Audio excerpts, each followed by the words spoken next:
Hey there, welcome to the garage.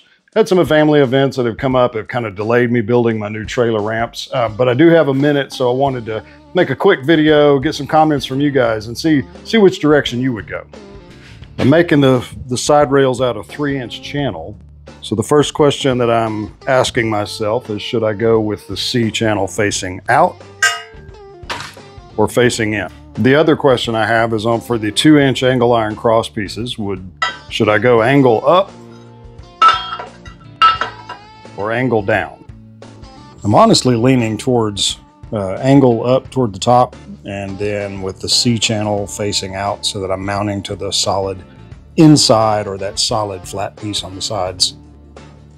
I think doing it that way is going to be easier to weld, and it's going to just give me a better attachment point than trying to go on the inside. This just seems awkward to me.